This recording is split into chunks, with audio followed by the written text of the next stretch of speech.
अस्सलाम वालेकुम my all YouTube family. उम्मीद करते हैं आप सब फिट फाट होंगे। तो यहाँ पर आप देख सकते हैं कि सरहा रूही और साद दोनों में हो जाता है झगड़ा, क्योंकि साद की माँ कभी भी नहीं चाहती कि उसके बेटे की शादी उस झोंपड़ी में रहने वाली लड़की रूही से हो।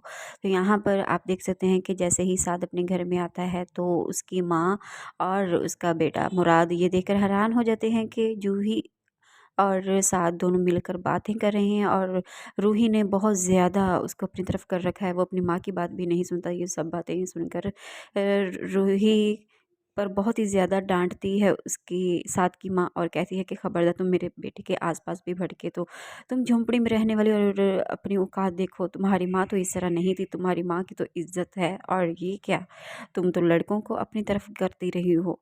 तो यहाँ पर रूही को बहुत ही ज़्यादा गुस्सा चढ़ता है, तो उसके हाथ में चाकू होता है। वो उसको डराने की कोशिश करती है कि अगर तुम मेरी बात ना मानी तो मैं बहुत कुछ कर सकती हूँ, और मैं अपनी किस्मत खुद लिख सकती हूँ। तो उसके बाद क्या होता है कि मुराद के पास आती है मुराद की माँ, और आकर अनीशा को भी डांटती है कि ये सारी बातें तुमने उसे सिखाई हैं, वो तुम्हारी नुकरानी है। तुम उसे चाहती तो उस वक्त भी रोक सकती थी।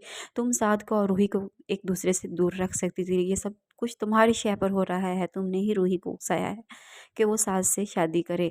तो मैं ऐसा हरगिज़ भी नहीं होने दूंगी। उस 2 नंबर की 2 टके की लड़की को मैं कभी भी अपनी बहू नहीं बनाऊंगी। तो यहाँ पर अनीशा भी हो जाती है कुछ हैरान कि मैंने तो ऐसा कुछ भी नहीं किया, और ना ही मैं चाहती हूँ कि रूही की शादी साथ के साथ हो, क्योंकि वो एक वेल एजुकेटेड लड़का है और फिर ये काम करने वाली लड़की है। तो मैं भी ऐसा नहीं चाहती, और मुराद भी ऐसा नहीं चाहता। तो उसकी माँ चाहती है कि मैं इसकी शादी बड़े ख़ानदान में करूं, और अच्छी लड़की से करूं, ना कि इस नौकरानी की बेटी से करूं।